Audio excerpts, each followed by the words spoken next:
Get ready for a rare sight, Nora. Bergrand, purveyor of necessities. Most of the time, the Banuk burn their dead. But not today.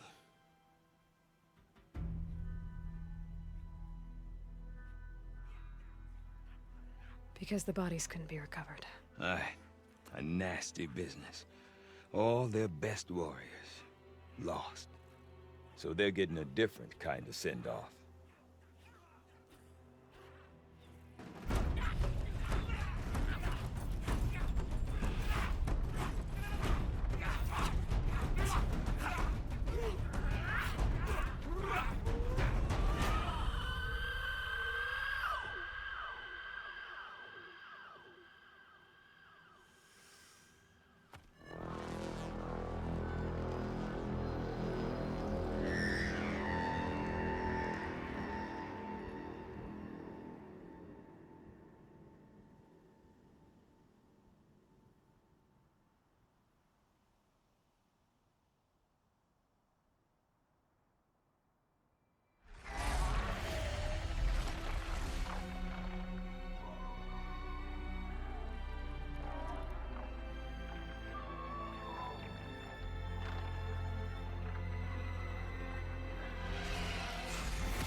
Grasp your grief, my hunters, and kill it! For our kin sees the fate all Banuk long for. Falling with their spears striking steel. Their struggle is over now. You have witnessed their spirits rise up into the blue sky, and beyond to the blue light. But our struggle is only beginning. Soon, we will again take up the hunt against the daemon that frenzies the machines against us. And so I ask you, can you summon the courage of our fallen kin? Will you fight and die as well as they did? My courage! My spear! Our blood is in your teeth, Aratak! We are Banuk. Our enemies. Our prey.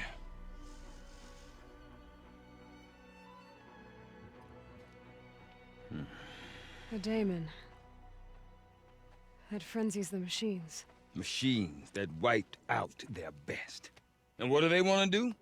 Go back up there. Fools. A little advice. For free. Aloy. Aloy. I've been up here for 2 long winters, and I still can't make sense of the Banuk. Take this ruckus. It started with one of their shamans, Ourea, spouting on about spirits and daemons up on Thunder's drum. So they march their Werik up there, and half of them get slaughtered by machines. When Ourea vanished, I thought the crazy might have gone with her. But no. Here's Big Aratak, gearing them up to do it all over again. Is Aratak a renowned warrior around here? He's a Werik chieftain. His voice carries a lot of respect. Not that you hear much of it. Man talks about as much as a dead fish. But when he and Ourea came to town with their Werik, it drew more Banuk to this little burg than I'd ever seen. Know what else I saw, Aloy? My own little trade route, stretching all the way back to the claim.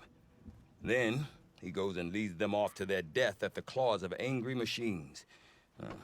So much for my best customers.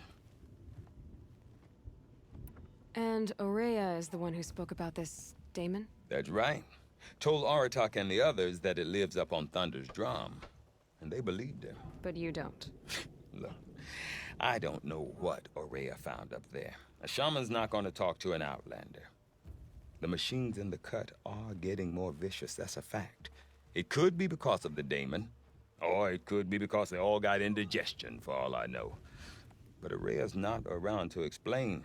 She took off, and no one knows why. Have you ever heard of a man named Silence? Tall, deadly serious, cables in his skin? Like a shaman?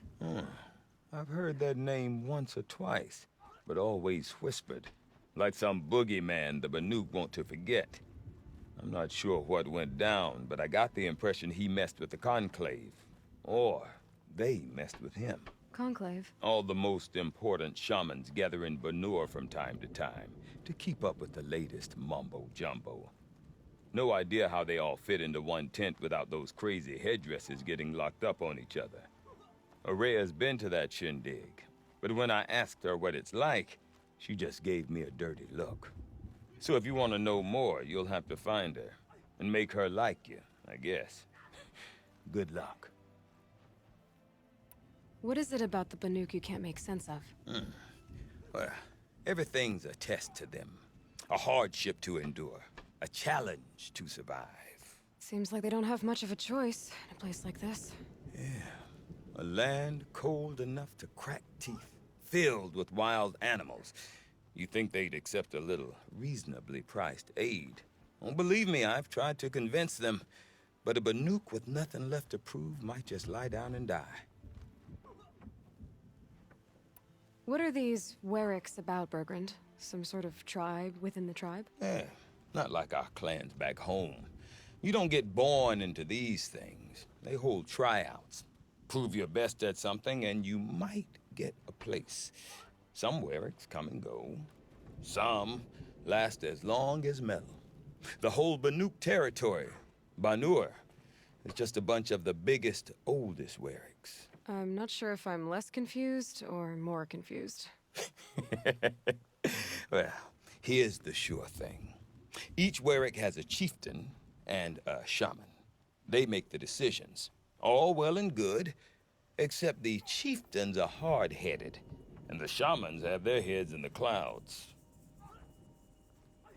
You said you've lived out here for 2 winters? Aye. Back home, some fur traders told me about this steel-forsaken heap of tents. Good location. Ripe for change. We were barely scraping by until this place started filling up for Araya. A great prophet is coming, they said. I heard prophet. Honest mistake. Not that the Banuk are stingy, they just prefer to keep trade among themselves. We could get through to enough of them. We could really put this place on the map. Or at least on a map. We? Me and my daughter. My assistant, Varja. My assistant and my daughter. We seem to get along better as business partners. Her mother wanted me to show her a trade. She started tinkering with weapons.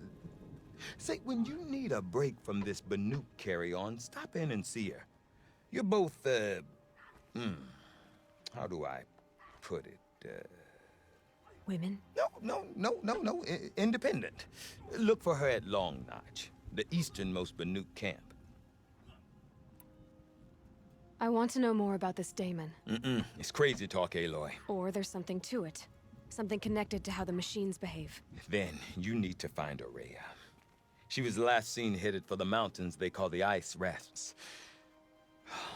I've heard only the shamans know the trail beyond those frozen peaks. But I do know where you could find her apprentice, Naltuk. He went north of the river, chasing rumors. Rumors? Not the good kind. Sudden attacks in the snow. Strange new structures. Some say a new machine, like no one's seen before. Well, now I'm definitely interested. Thanks for the talk, Bergrand. Don't mention it. I wonder if Machines Aratak that can bear tell the me more daemon's about mark. Araya or Thunder's Drum. I've never seen such power. Maybe worth a shot. Don't live your life for the sake of your song. Your song will come on its own. She spends all day up on that scaffold.